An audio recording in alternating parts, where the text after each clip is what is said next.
I was still a thief when I met Romy. And though I was only 15 years old, I was an experienced and fairly successful hand. Romy was watching a wrestling match when I approached him. He was about 25 and he looked easygoing, kind, and simple, enough for my purpose. I was sure I would be able to win the young man's confidence. "You look a bit of a wrestler yourself," I said. "There's nothing like flattery to break the ice." "So do you," he replied, which put me off for a moment because at that time I was rather thin and bony. "Well," I said modestly, "I do wrestle a bit." "What's your name?" "Hari Singh," I lied. I took a new name every month, which kept me ahead of the police and former employers. After these formalities, Romy confined himself to commenting on the wrestlers, who were grunting, gasping, and heaving each other about. When he walked away, I followed him casually. "Hello again," he said. I gave him my most appealing smile. "I want to work for you," I said. "But I can't pay you anything, not for some time, anyway." I thought that over for a minute. Perhaps I had misjudged my man. "Can you feed me?" I asked. "Can you cook?" "I can cook," I lied again. "If you can cook, then maybe I can feed you." He took me to his room over the deli sweet shop and told me I could sleep on the balcony. But the meal I cooked that night must have been terrible because Romy gave it to a stray dog and told me to be off. But I just hung around, smiling in my most appealing way, and he couldn't help laughing. Later, he said never mind, he'd teach me to cook. He also taught me to write my name and said he would soon teach me to write whole sentences and to add figures. I was grateful. I knew that once I could write like an educated person, there would be no limit to what I could achieve. It was quite pleasant working for Romy. I made tea in the morning and then took my time buying the day's supplies, usually making a profit of 2 or 3 rupees. I think he knew I made a little money this way, but he didn't seem to mind. Romy made money by fits and starts. He would borrow 1 week, lend the next. He kept worrying about his next check. But as soon as it arrived, he would go out and celebrate. He wrote for the Delhi and Bombay magazines, a strange way to make a living. One evening he came home with a small bundle of notes, saying he had just sold a book to a publisher. That night I saw him put the money in an envelope and tuck it under the mattress. I had been working for Romy for almost a month and, apart from cheating on the shopping, had not done anything big in my real line of work. I had every opportunity for doing so. I could come and go as I pleased, and Romy was the most trusting person I had ever met. That was why it was so difficult to rob him. It was easy for me to rob a greedy man. But robbing a nice man could be a problem. And if he doesn't notice he's being robbed, then all the spice goes out of the undertaking.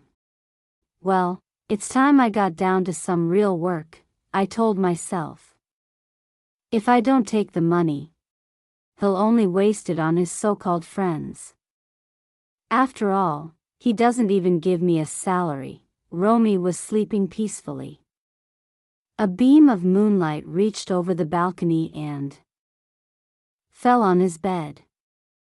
I sat on the floor, considering the situation.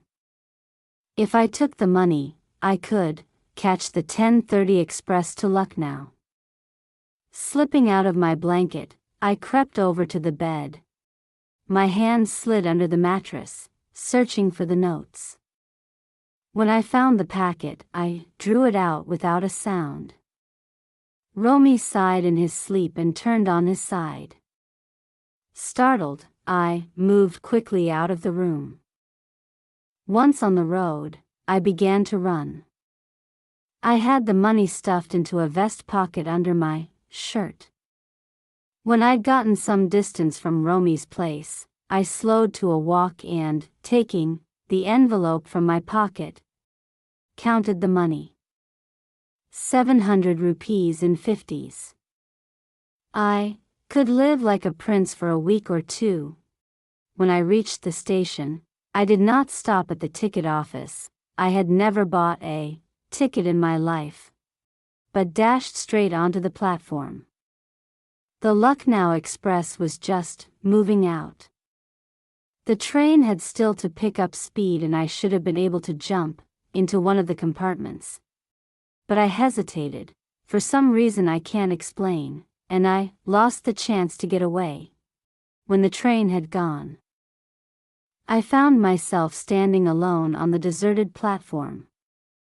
I had no idea where to spend the night.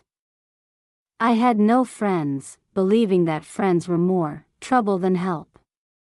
And I did not want to arouse curiosity by staying at one of the small hotels nearby. The only person I knew really well was the man I had robbed. Leaving the station, I walked slowly through the bazaar. In my short career, I had made a study of people's faces after they had discovered the loss of their valuables. The greedy showed panic, the rich showed anger, the poor, resignation. But I knew that Romy's face when he discovered the theft would show only a touch of sadness, not for the loss of money, but for the loss of trust. The night was chilly. November nights can be cold in northern India, and a shower of rain added to my discomfort. I sat down in the shelter of the clock tower. A few beggars and vagrants lay beside me, rolled up tight in their blankets. The clock showed midnight. I felt for the notes. They were soaked through Romy's money. In the morning, he would probably have given me 5 rupees to go to the movies, but now I had it all. No more cooking meals, running to the bazaar, or learning to write sentences. Sentences. I had forgotten about them in the excitement of the theft. Writing complete sentences, I knew, could one day bring me more than a few hundred rupees. It was a simple matter to steal. But to be a really big man, a clever and respected man, was something else. I should go back to Romy, I told myself, if only to learn to read and write.